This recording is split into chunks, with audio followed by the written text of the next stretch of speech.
Laporan dari Sabah itu tadi. Seterusnya, perkembangan dari Bumi Kenyalang, 3,510 anggota tentera darat terima vaksin COVID-19. Perinciannya bersama dengan Nur Sila Talha. Sila. Terima kasih Redwin. Assalamualaikum dan salam hormat. Seramai 3,510 orang anggota tentera darat menerima dos vaksin COVID-19 dalam program imunisasi COVID-19 bagi Angkatan Tentera Darat di Sarawak yang berlangsung secara serentak di Kuching, Sibu, Bintulu dan Miri hari ini. Panglima 1 Division Major General Datuk Zulkifli Mustafar berkata, anggota tentera terlibat merupakan sebahagian daripada penerima vaksin yang bermula hujung bulan lepas hingga Februari 2022.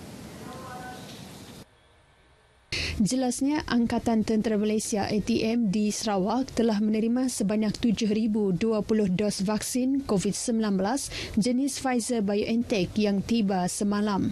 Sebahagian daripada dos vaksin itu telah dihantar ke Sibu, Bintulu serta Miri dengan bantuan Tentera Udara Diraja Malaysia TUDM menggunakan pesawat CM235 pagi tadi sebelum diagihkan kepada anggota tentera yang bertugas di kawasan Zon Merah dan operasi di persempadanan. Keutamaan kita adalah kepada petugas-petugas kesihatan, anggota-anggota yang berada di zon merah, anggota-anggota yang akan diatur gerak ke kawasan operasi di sempadan Malaysia, Indonesia dan juga ke Sabah nanti untuk menjalankan Optras dan juga operasi benteng. Anggota tentera yang bertugas dalam operasi di persempadanan hanya akan menerima suntikan vaksin dalam fasa kedua program imunisasi apabila mereka kembali ke kem masing-masing. Major General Datuk Zulkifli Mustafar ditemui media selepas melancarkan program imunisasi COVID-19 bagi Angkatan Tentera Darat di Sarawak di Dewan Bukavu Kempen Recent Kuching. Dalam program ini, Major General Datuk Zulkifli turut menerima suntikan vaksin bersama Panglima 3 Brigad, Brigadier Jeneral Dato' Azhar Ahmad dan Komander Pangkalan Udara Kuching, Kolonel Muhammad Azwan Muhammad Buhari. Turut menerima suntikan vaksin 120 anggota tentera darat dan tentera udara yang bertugas di bahagian Kuching. Sementara itu, lebih 1,500 anggota tentera daripada Brigad ke-9 Infanteri Malaysia akan menerima suntikan vaksin COVID-19 bermula hari ini. Panglima 9 Brigad, Brigadier Jeneral Syamsul Haji Jaafar berkata, 3 pusat pemberian vaksin dibuka untuk tujuan berkenaan di Kem Raskom, Kem Batu 14 Jalan Oyak di Sibu dan di Kem Sri Miri di Miri.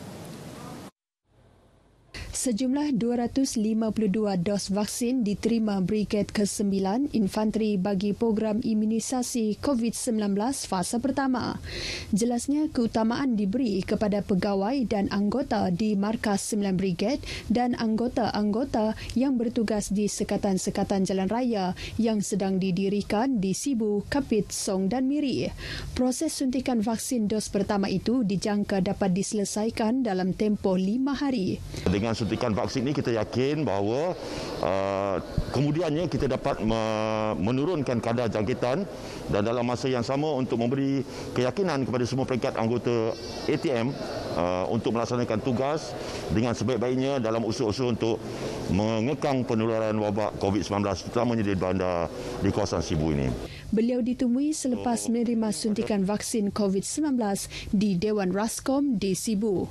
Dalam pada itu, Brigadier Jeneral Samsor berkata, setakat ini 516 orang anggota masih bertugas di 17 sekatan jalan raya, iaitu 10 di Sibu, 1 di Song, 2 di Kapit dan 4 di Miri. Orang ramai yang masih belum membuat pengisian banci digalakkan untuk menggunakan pengisian banci secara dalam talian atau e-sensus. Pengarah Jabatan Perangkaan Malaysia Negeri Sarawak, Dayang Rozana Abang Hassan, menerusi kenyataan medianya memaklumkan pengisian dalam talian merupakan salah satu usaha membendung dan memutuskan rantaian penularan pandemik COVID-19. Jelasnya, kaunter perkhidmatan e-Census untuk orang ramai yang berminat untuk mendapatkan invitation code dan membuat pengisian e-Census bermula 1 Mac sehingga 31 Mei tahun ini dibuka di tingkat 9 Jabatan Perangkaan Malaysia, Bangunan Tun Datuk Petinggi Tuanku Haji Bujang, Jalan Simpang 3, Kuching. Kaunter perkhidmatan itu beroperasi bermula 8.30 pagi hingga 4.30 petang setiap hari kecuali Sabtu, Ahad dan hari kelepasan am. Dayang Rozana dalam pada itu mendedahkan banjir penduduk dan perumahan Malaysia 2020 fasa kedua di Sarawak yang melibatkan kerja lapangan secara bersasar telah mula dijalankan pada bulan ini sehingga Mei. Kerja pembancian akan menggunakan kaedah bersemuka, e-Census dan penghantaran soal selidik secara drop-off and pick-up DOPU selain temu bual secara bersemuka bagi zon hijau dan kuning. Manakala di zon jingga dan merah hanya akan menggunakan kaedah Computer Assisted Telephone Interviewing, e-Census dan DOPU. Setakat 10 Mac, seramai 590,000 atau 20.8% penduduk Sarawak telah dibanjir berbanding dengan anggaran 2.8 juta penduduk di negeri ini. Sebuah bot nelayan tempatan kelas C telah ditahan Agensi Penguatkuasaan Maritim Malaysia. Maritim Malaysia Zon Maritim Miri disyaki melakukan aktiviti perikanan pada jarak lebih kurang 12 batu nautika dari barat laut Tanjung Lobang semalam.